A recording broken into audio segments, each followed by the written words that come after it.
Today, I'm going to show you how to plant your tomato plants in containers the right way so that you can have nice, healthy, strong plants and that you can have a nice harvest all season long. This video is being sponsored by Vego Gardens. One of the biggest mistakes gardeners make is choosing a container that is too small. Your roots on a tomato plant has to have room to grow because they have a big root system. And if they don't have room to grow, your plant is going to suffer, and that means your harvest will suffer as well. For this video, I'm planting in the Vego self-watering tomato planter right here. And the reason why I like it is because it gives my roots enough space to expand so that it can be healthy, and then it's going to be a healthy plant. And it's great for people who have small growing spaces, like if you are on a patio or a deck or just any small area, you have enough space to grow your nice tomato plant. And if you want to check this out, I'll put a link in the description below with my discount code. As important as the container is, what's inside of it matters even more. All right, so I want a quality mix inside that container. So what I'm using is Happy Frog, and I already have some Black Cow down in the barrel. So I'm going to mix that up, and that is going to be my mix. Now, I don't want to get any soil from outside, especially outside my backyard, because it's like that heavy clay soil that I have. So I want this to be well draining since it is in a container. So I'm going to mix it up, and that's the reason why I'm choosing this mix right here. And I'll put the link in the description for the actual mix for the Happy Frog. And I'm also going to add my amendments right now as well, because just remember, inside the container, that's all the soil that we're going to have for the growing season. So the first fertilizer that I'm using is, of course, tomato tone, and I'm just going to sprinkle that down. Once again, y'all, I forgot my mask, so I need to turn to the side. All right, so let me put that in there. The next fertilizer is kelp meal, and this is from Neptune's harvest. And so I'm gonna get me a handful, and I'm just gonna broadcast it out. I'm gonna get one more. And all I'm gonna do next is I'm gonna turn this in. And this is gonna be my good mix. Now, when I get ready to plant, I'm going to put one more thing in the planting hole. You should wait and see. All right, so now we're about to fill up our container with this good mix right here. But first, I want to let you know that since this is a self-watering planter, what I did, you don't have to do this, but what I did, I put some vermiculite at the base of it because I didn't want my soil sitting in the standing water. But you don't have to do that. It's something that I wanted to do. So let's go ahead and fill it all the way up now. Just remember, you want a real good mix because this is going to feed your plant the entire season.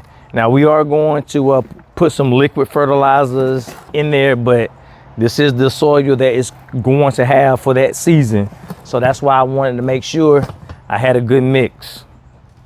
So remember, whatever mix that you feel good about, that's the one you can use. And if you don't have a mix, then you can use this one right here because it does me well. Now, here's where many gardeners make their biggest mistake, and they treat the tomato plant just like other vegetables, and that's not the case because they grow roots all up the stem of the plant. So before you actually plant these, you want to go ahead and cut all the lower limbs or branches off just like that. And I can see I have some roots that are starting to form right now. All right, so I'm gonna clip all those, like I said. And the more roots you have, guess what? You're gonna have a stronger plant because they're gonna uptake all those nutrients. So I used to not do this, and I see a big difference. All right, so let me go ahead and cut one more, and we'll start planting. All right, so I'm digging out the planting hole. Now, I know you probably think, hey, that tomato plant is too tall. Yeah, I'm behind schedule. I have a lot of things I need to get done, but I already have a lot of tomato plants planted in my garden, but I wanted to make sure I plant one in here as well. Now, first thing I'm gonna put in the planting hole are the crab and lobster shells from Neptune's harvest, and it has calcium in it. And so once that breaks down, that's going to stop the blossom end rot, so I don't have all of that black end rot on my tomatoes. I almost said potatoes. All right, so let's go ahead and pull this out very carefully. And I'm going to disturb the roots just a little bit. Next thing I'm gonna do, I'm gonna put my mycos on the roots. All right, that's mycorrhiza inoculant. And what this does, this helps the plant take up all the nutrients. It's gonna be real good for the roots of this plant. And so that's why I like to use it. I'll put a link in the description because you can get it from Amazon. All right, so let's go ahead and backfill the plant and we'll be good to go. As I backfill, I'm going to pat it down somewhat to make sure I have all the air pockets out. The next thing we want to do, since it's been planted, we want to make sure that we water this thoroughly. So all we have to do is take this lever here, turn it that way. Because remember, this is a self-watering planter, which is awesome. So all we're gonna do is fill it up. And then, like I said, it's going to wick what it needs. And this right here is going to let me know when the water is gone, and I just have to fill it up. So if you have a hard time watering, knowing when to water, that's all you have to do is look at that. And then that is a game changer, especially for beginners. So let's go ahead and fill this all the way up. This is a reservoir that is going to hold the water. And like I said, if you are in a small area, I didn't put any wheels on this because I have it in the location that I want it for right now.